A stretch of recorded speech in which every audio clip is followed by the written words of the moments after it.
Il a touché le fond de l'océan, l'espace. Il a créé des mondes que t'as explorés sans bouger de ton siège. Il a planté les caméras là où personne n'avait osé. Il a failli tout perdre, plusieurs fois. Tu l'as déjà vu sans le savoir. T'as pleuré à cause de lui. T'as rêvé grâce à lui. Installe-toi, tu plonges avec moi dans l'histoire de James Cameron.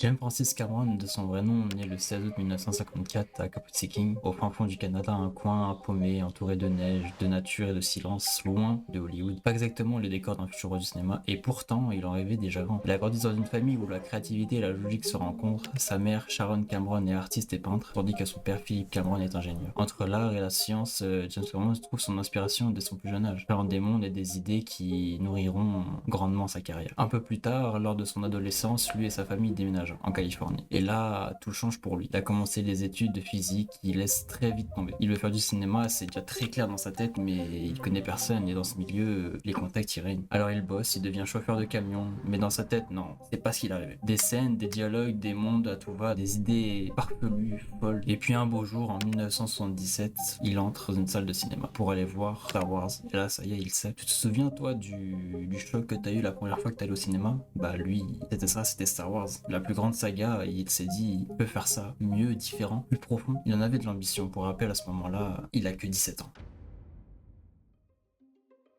James Cameron se voit offrir sa première grande opportunité dans le cinéma en tant que réalisateur en 1980 avec Piranha 2. Les Tueurs volants, une coproduction italo-américaine, c'est la suite du film Piranha de Joe Dante. Mais derrière les caméras, ça se complique rapidement. Les relations du producteur avec Ovidio Gabriel se dégradent. Au point même que ce dernier retire à James Cameron le contrôle artistique du film complet. James Cameron, il est frustré par cette situation et tente même de pénétrer par effraction dans la salle de montage pour imposer ses modifications la nuit tombée, mais en vain, ces changements sont systématiquement rejetés par le producteur malgré le fait qu'il soit officiellement crédité comme réalisateur du film. Cet échec ne va faire que renforcer sa détermination à faire ses preuves. Ce premier film chaotique avec ses tensions et ses frustrations ne va pas briser contrairement à l'idée qu'on s'était fait de James Cameron. Grâce à ça, il aide à se forger un caractère solide, prêt à conquérir tout Hollywood. Alors il se lance petit à petit, il apprend sur le tas, il bosse dans des effets spéciaux, il observe, il retient tout. Tout ce qu'il voit, il le retient et il essaie de le reproduire plusieurs fois. Et puis une nuit, il fait un cauchemar. Un squelette avec un œil rouge, du feu un peu partout, un cauchemar un peu bizarre. Mais ce cauchemar vous dit-il quelque chose? Effectivement, c'est la naissance de Terminator. Et là on en vient où il commence à écrire le scénario. Il veut réaliser, mais Hollywood, personne ne croit en lui. Donc ce qu'il va faire, c'est qu'il vend le script pour $1.